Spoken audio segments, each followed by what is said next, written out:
300 people watched me destroy my sister's life.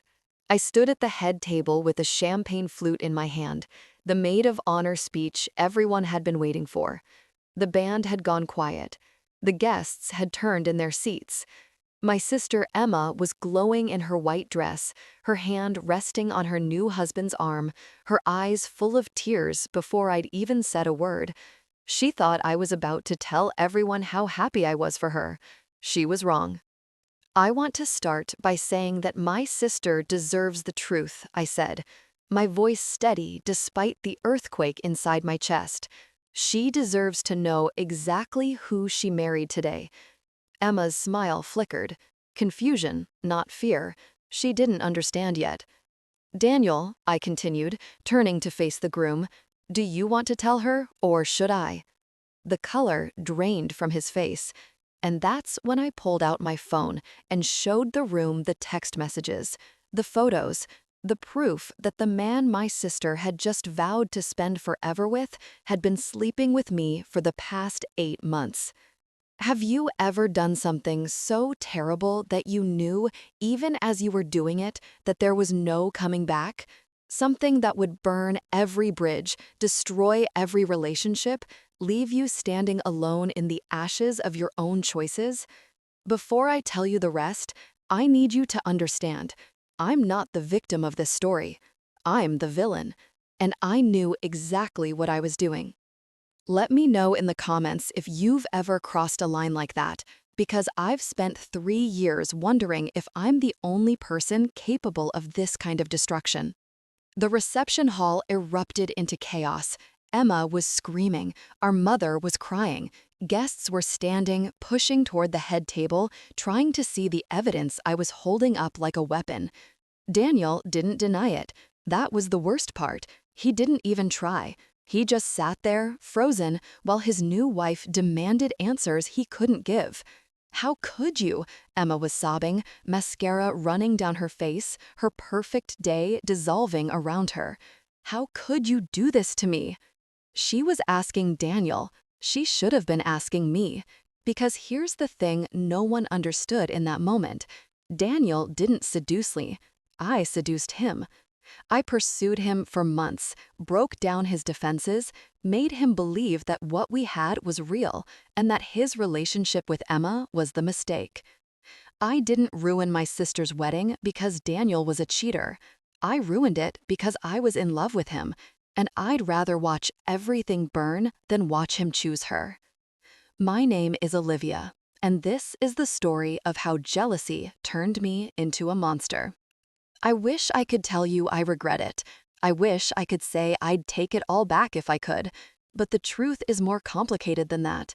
The truth always is. 2 years earlier. I met Daniel before Emma did. It was a Thursday night at a dive bar near my apartment. I was celebrating, if you could call it that, the end of another failed relationship. My boyfriend of 2 years had just dumped me for his coworker, and I was 3 whiskeys deep into convincing myself I was better off alone. Daniel was sitting 2 stools down, nursing a beer and reading a paperback, an actual paperback in a bar.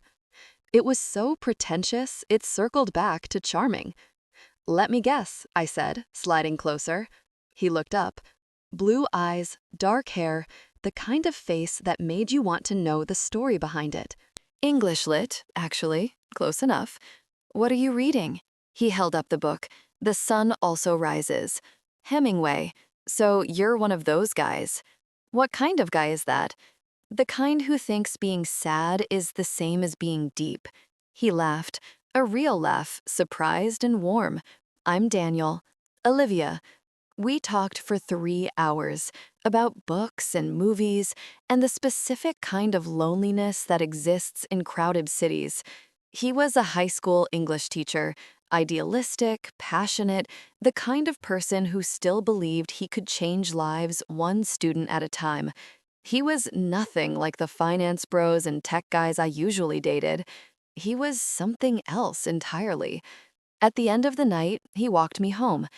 We stood on my doorstep, and I was certain he was going to kiss me. He didn't. "I had a great time," he said. "Can I call you?" You don't have my number. He pulled out his phone. I typed it in, handed it back. I'll call you tomorrow, he said. He didn't call the next day, or the day after that. By the third day, I'd convinced myself I'd imagined the connection, that he was just another guy who'd say anything to pass the time. Then Emma came home for the weekend. My little sister, 24 to my 27, had been living in Boston for 2 years, working at a startup that was always 6 months away from either massive success or total collapse. She visited every few months, and we'd do the sister things: brunch, shopping, gossip about our parents. That Saturday, she asked me to meet her at a coffee shop near my apartment. When I arrived, she wasn't alone. Liv, she jumped up to hug me. I want you to meet someone. This is Daniel. We matched on Hinge last week, and we've been texting nonstop. He was standing behind her. The same blue eyes, the same dark hair, the same face I'd been thinking about for 3 days. Actually, Daniel said slowly, Olivia and I have met. Emma's eyebrows rose. Really? Where? At a bar, a few nights ago. We talked for a while. Oh my God, small world, Emma laughed, delighted by the coincidence. Wait, did you guys exchange numbers? Were you gonna go out?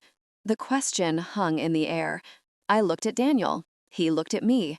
No, I said. We just talked. Nothing happened. The relief on his face was unmistakable. And in that moment, I understood. He'd chosen her. He'd met both of us within days of each other, and he'd chosen my little sister. I should have walked away then, should have smiled, wished them well, and let it go. But I couldn't, because for the first time in my life, I'd met someone who made me feel seen. And he was looking at Emma like she was the only person in the room. I need to tell you about my sister. Emma was born perfect. I don't mean that sarcastically. I mean it literally.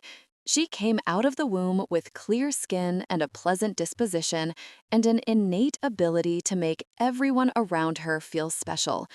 Growing up, I was the difficult one, the one who argued with our parents, who struggled in school, who went through a goth phase and a punk phase, and a phase where I refused to speak to anyone for 6 months. I was angry and complicated and constantly disappointing. Emma was none of those things. She got straight A's without trying, made friends effortlessly. Our parents never had to worry about her, never had to have difficult conversations, never had to wonder if she'd be okay.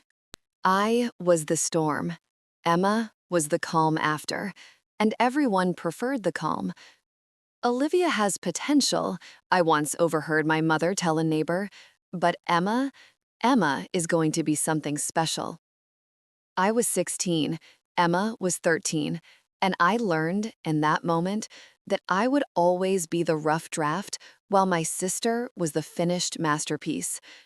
I don't blame Emma for this. She didn't ask to be born golden. She didn't ask for our parents' favoritism or the ease with which the world opened doors for her. She was, genuinely, a good person, kind and generous, and completely unaware of the shadow she cast over my entire existence. But awareness doesn't erase impact. Every achievement I clawed my way toward, Emma surpassed effortlessly. Every relationship I fought to maintain, she cultivated naturally. Every moment I thought I'd finally stepped out of her shadow, she did something brighter, bigger, more impressive. And now she had Daniel, the first man I'd connected with in years, the first person who'd made me feel like maybe I wasn't as broken as I thought. And she'd taken him without even trying. I know how this sounds. I know I sound bitter, jealous, pathetic. But you have to understand, it wasn't just about Daniel. It was about everything. Every year of being second best. Every moment of watching my sister get everything I wanted. Daniel was just the final straw, the one that broke me. I watched them fall in love. Emma moved back home after 6 months of long-distance dating. She said it was for work. Her company was opening a new office, but everyone knew the real reason. She wanted to be closer to Daniel. They were nauseating together, the kind of couple that finishes each other's sentences, that has inside jokes no one else understands, that makes everyone around them feel lonely by comparison. I was invited to everything: double dates, where I brought a rotating cast of mediocre men, game nights at their apartment, holiday dinners where Daniel charmed our parents with his intelligence and his warmth and his obvious devotion to their favorite daughter. "He's wonderful," my mother told me after Thanksgiving that first year. "Emma really found a good one." "Yeah," I said, "she did." What I didn't say? I found him first. What I didn't say? He was supposed to be mine. I tried to move on. I dated. I threw myself into work. I told myself that the connection I'd felt that night at the bar was nothing, a fantasy I'd invented because I was drunk and lonely and desperate for something real. But every time I saw Daniel, the fantasy came back.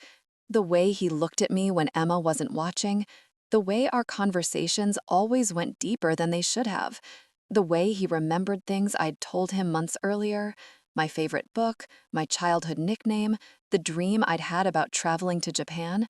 He remembered me, even while loving her, and I held on to that like a lifeline.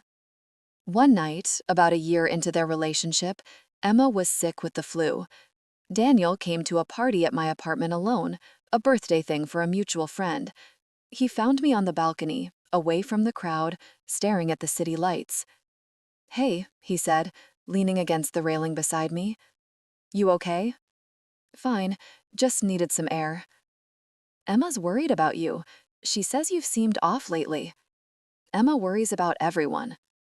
He was quiet for a moment. Then, "I think about that night sometimes. At the bar." My heart stopped. What about it? I don't know. It felt like something could have happened if the timing had been different. I turned to look at him. His face was half lit by the glow from inside, half shadowed by the night. But the timing wasn't different. "No," he agreed. "It wasn't." We stood there, not touching, barely breathing. The air between us was thick with everything we weren't saying. Then his phone buzzed. Emma, checking in. "I should go," he said. "Yeah, you should." He left, and I stood on that balcony for another hour, replaying his words, wondering what would have happened if I'd been braver, if I'd kissed him that first night, if I'd told Emma, when she introduced us, that I'd seen him first. Would it have mattered? Or was Emma always going to win? Daniel proposed on Emma's 26th birthday. He did it at our parents' house, in front of the whole family, got down on one knee, pulled out a ring that caught the light like a promise, and asked my sister to spend the rest of her life with him. She said yes. Of course she said yes. Everyone cried. Everyone hugged.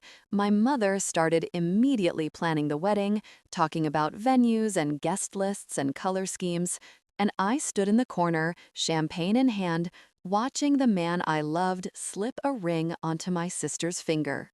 "Isn't it wonderful?" my mother said, appearing beside me.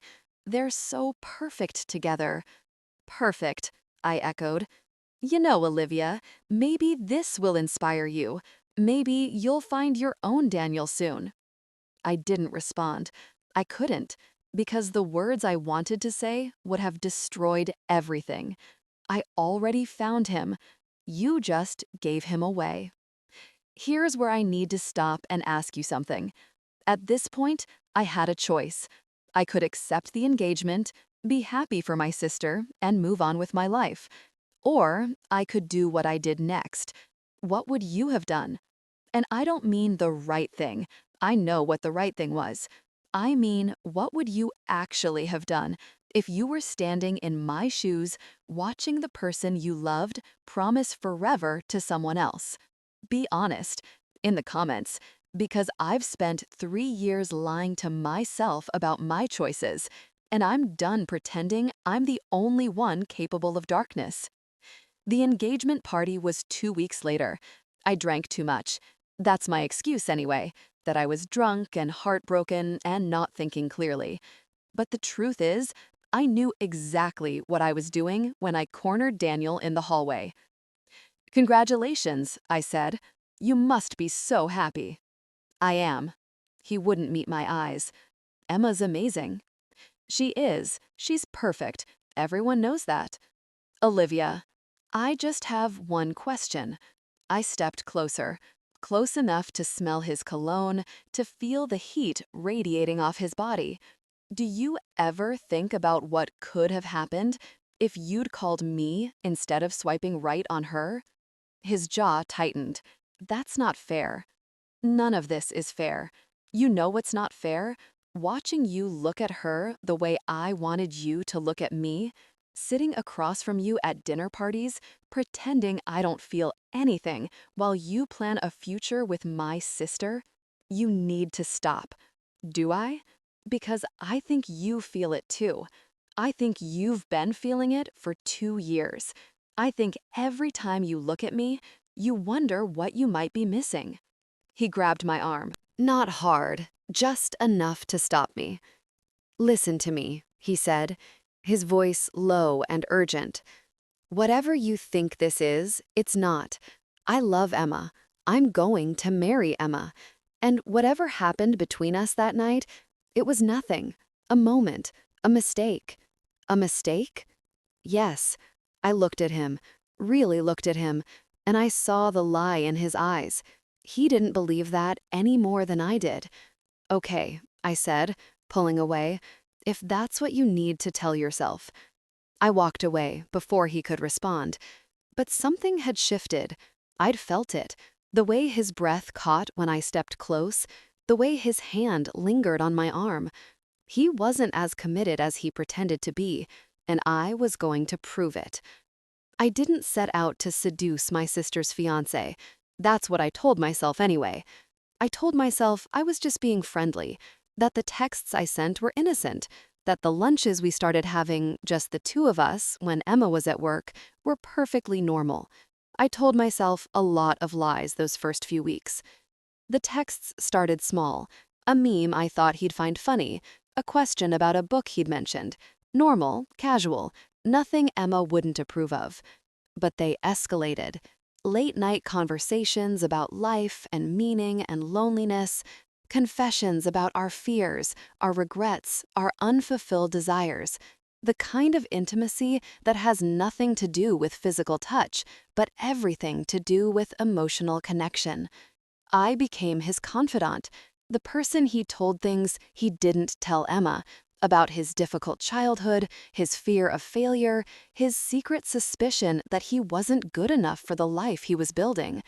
"Emma doesn't understand," he told me one night after one of their rare fights. "She's never struggled. She doesn't know what it's like to feel like you're constantly failing." "I do," I said. "I understand completely." And I did. That was the worst part. I genuinely understood him in ways Emma couldn't. We were both the broken ones, the ones who'd had to fight for everything while the world handed things to people like my sister. We were the same, and he was starting to see that. The first time he kissed me was 3 months before the wedding. We were at my apartment. He'd come over to help me move some furniture. At least, that was the excuse. Emma was at a work event. It was just us, alone, with all the tension we'd been building for months.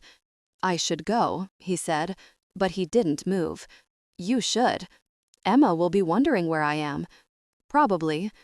We stood there, 2 feet apart, the air crackling between us. "I can't stop thinking about you," he said. "It's driving me crazy." "Then stop." "I've tried." "Try harder." But I didn't mean it, and he knew I didn't mean it. When he kissed me, it felt like coming home, like everything that had ever been wrong in my life was finally right. He pulled back. His eyes were wild. "This is wrong. I know. I'm marrying your sister. I know. We can't." I kissed him again, and this time he didn't pull away. I wish I could tell you I felt guilty, that somewhere in my mind a voice was screaming at me to stop, to think about Emma, to consider the consequences. But the truth is, I felt nothing but triumph. I was finally winning. The affair lasted 8 months. We were careful, meticulous. We met at hotels, never the same one twice. We communicated through an encrypted app that automatically deleted messages. We created alibis, covered our tracks, built an elaborate architecture of lies to protect our secret. And through it all, Daniel continued to plan his wedding to my sister. I should have been disgusted by that, by him, by myself, by the whole sordid mess we'd created, but I wasn't. I was convinced, completely, irrationally convinced, that he would eventually leave her, that he was just waiting for the right moment to tell Emma the truth. "I love you," he told me one night, tangled in hotel sheets. "You know that, right? Then why are you still marrying her?" He was quiet for a long moment. "Because I don't know how to stop. The wedding's planned. Everyone's expecting it. My parents flew in from overseas. If I call it off now, it'll destroy everything. And if you don't? If you marry her while you're in love with me? I don't know." His voice was hollow. "I don't know what to do." I believed him. I believed he was torn, that he was struggling, that he was genuinely trying to figure out the right path. But as the wedding got closer, his behavior started to change. He became distant, canceled our plans, stopped saying he loved me. When I pressed him, he got defensive. "I just need some space," he said, "to figure things out." "Figure what out? Either you love me or you don't. It's not that simple, Olivia." "Then make it simple. Tell Emma the truth. Call off the wedding. Choose me." He looked at me then with something I hadn't seen before. Not love or passion or even guilt. Fear. "I can't," he said.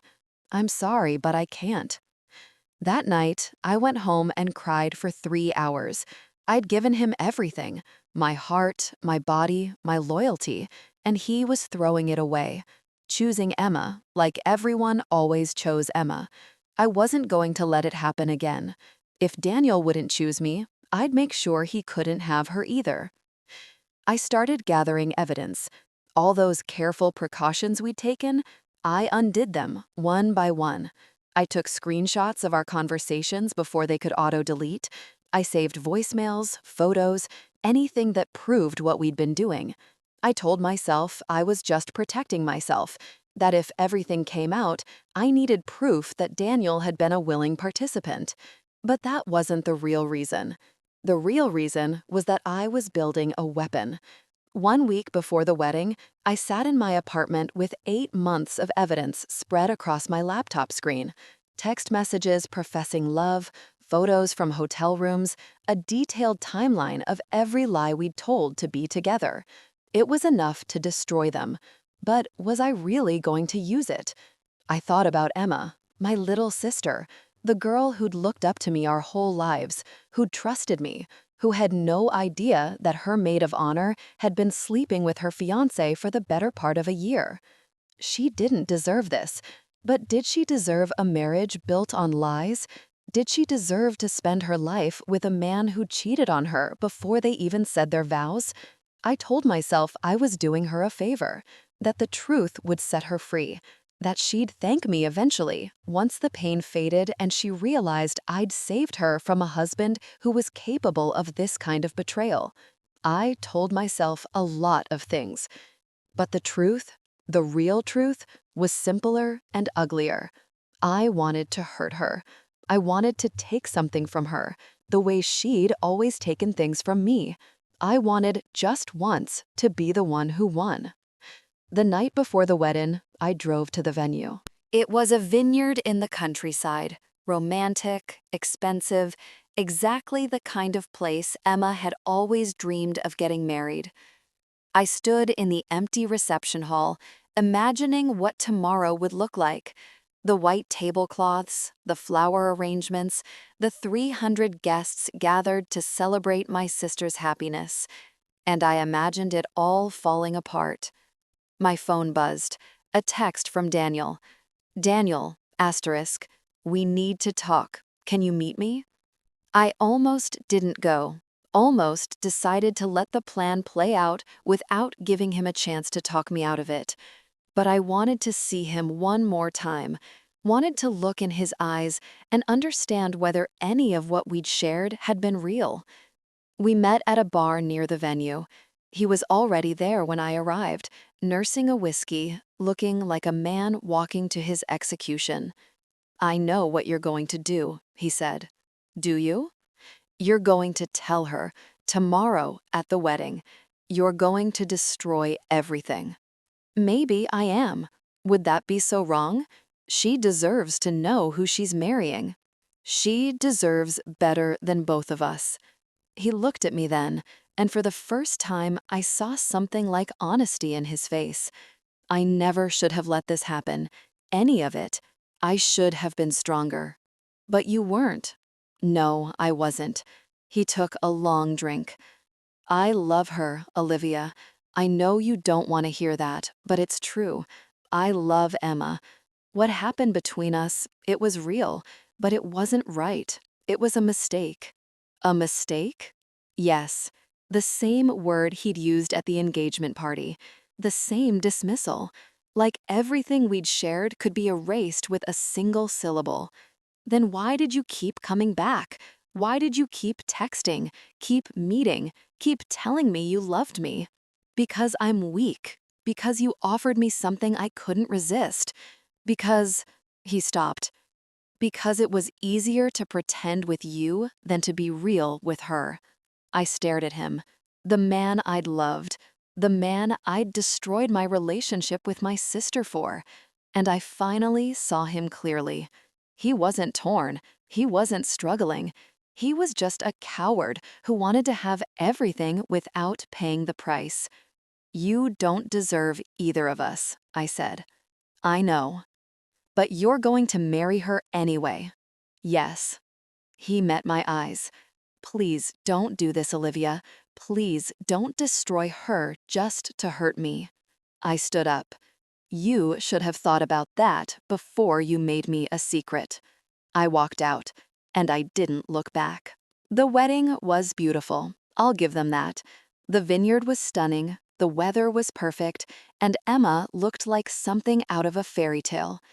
When she walked down the aisle, every person in that room held their breath, including me. I stood at the altar, bouquet in hand, watching my sister marry the man I loved, watching Daniel say his vows with tears in his eyes, tears that might have been joy or guilt or both. I listened to the priest talk about love and commitment and the sacred bond of marriage, and I felt nothing. Not anger, not jealousy, not even satisfaction at what I was about to do. Just emptiness. The ceremony ended, the reception began. Dinner was served, toasts were made, and the band started playing. Then it was my turn. I'd written a speech, a real one, full of sisterly love and well wishes. I'd practiced it in the mirror, made sure I could deliver it without my voice breaking. I never intended to use it. When I stood up, champagne in hand, the room went quiet. Emma was beaming at me. Daniel looked like he might throw up. And I made my choice. I told you at the beginning what happened next. The texts, the photos, the evidence I'd been collecting for months. I laid it all out for 300 guests, for our parents, for everyone who'd ever thought Emma was the perfect one. The aftermath was chaos. Emma collapsed into sobs. Our mother rushed to her side. Daniel sat frozen, making no attempt to defend himself. Guests were shouting, crying, demanding explanations. And I stood there, watching it all, feeling the weight of what I'd done settle over me like a shroud. Then Emma looked at me, not at Daniel, at me. You, she whispered, you did this. He did this, no. Her voice was stronger now, harder. Don't you dare blame him. You're my sister, and you slept with my fiancé. You watched me plan this wedding for a year while you were sneaking around behind my back. And now you stand up here and pretend you're doing me a favor? I am doing you a favor. He's a cheater. He would have. Get out. Emma, get out. I left. I walked out of that reception hall, past the tables with their white linens and untouched cake, past the guests who wouldn't meet my eyes, past the life I'd just incinerated. I got in my car and drove until I couldn't drive anymore. And somewhere on a dark road in the middle of nowhere, I pulled over and finally let myself feel the magnitude of what I'd done. I told you I wasn't the victim of this story. I told you I was the villain. But what I didn't tell you, what I'm only now beginning to understand, is that villains don't wake up one morning and decide to be evil. They're made, slowly, by a lifetime of small wounds and quiet resentments, by the accumulation of moments where they felt invisible, worthless, less than. That doesn't excuse what I did, but maybe it explains it. I haven't spoken to my sister in 3 years. After the wedding, I moved across the country. New city, new job, new identity. I told people I was an only child. It was easier than explaining. My parents still talk to me, occasionally, awkwardly, with long silences full of things we can't say. They've never forgiven me for what I did to Emma. I've never asked them to. Daniel and Emma didn't get divorced. That's the part one still can't wrap my head around. After everything I revealed, after the public humiliation and the betrayal and the destruction of their wedding day, Emma took him back. I found out through social media, accounts I'm not supposed to check but can't stop checking. 6 months after the wedding, they had a small ceremony. Just family. No maid of honor this time. They have a baby now, a girl. I've seen photos. She has Daniel's eyes and Emma's smile. Some days, I convince myself I did the right thing, that Emma needed to know who Daniel really was before she committed her life to him, that even if she chose to forgive him, at least she made that choice with full information. Other days, I know the truth. I didn't expose Daniel to protect Emma. I exposed him because I couldn't stand the thought of her having something I wanted. I destroyed their wedding because my jealousy had curdled into something darker, something that needed to hurt them both, regardless of the cost. I haven't spoken to my sister in 3 years. After the wedding, I moved across the country. New city, new job, new identity. I told people I was an only child. It was easier than explaining. My parents still talk to me, occasionally, awkwardly, with long silences full of things we can't say. They've never forgiven me for what I did to Emma. I've never asked them to. Daniel and Emma didn't get divorced. That's the part one still can't wrap my head around. After everything I revealed, after the public humiliation and the betrayal and the destruction of their wedding day, Emma took him back. I found out through social media, accounts I'm not supposed to check but can't stop checking. 6 months after the wedding, they had a small ceremony. Just family.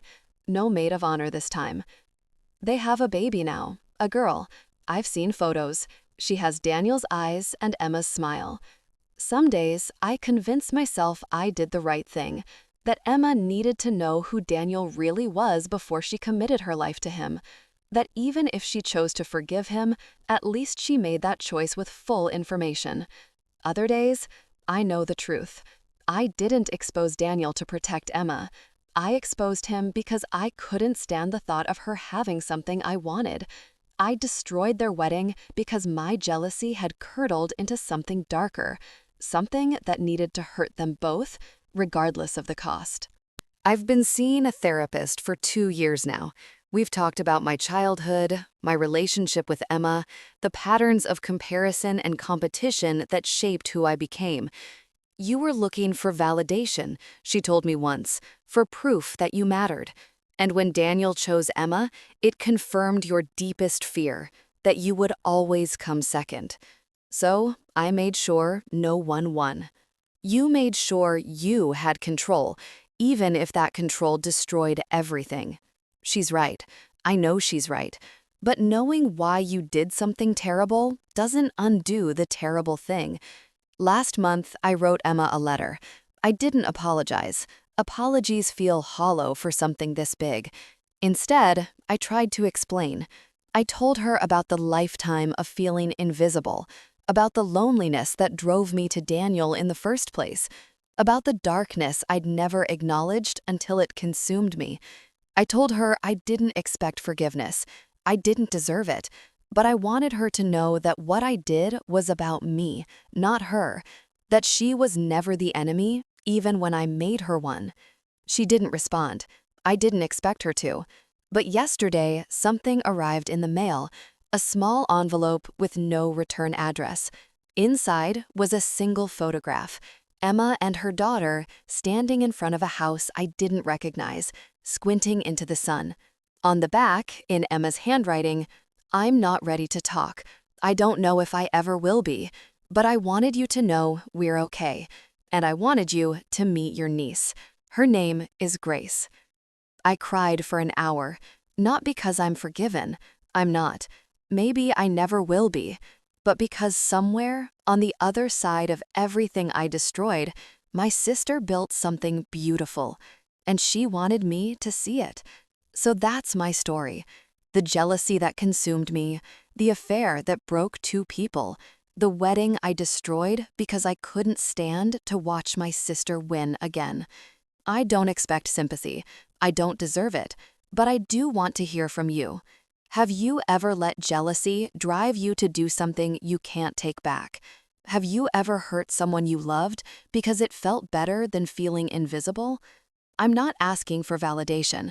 I'm asking because I need to know that this kind of darkness exists in other people too, that I'm not uniquely monstrous, that maybe, if we talk about the worst parts of ourselves, we have a chance of becoming better. Type your answer in the comments. Tell me about a time you let the darkness win. And if you're in the middle of it right now, if you're standing on the edge of doing something you can't undo, please hear me. Whatever you think you'll gain, you'll lose 10 times more. I learned that the hard way. I hope you don't have to. They say jealousy is the thief of joy, but that's not quite right.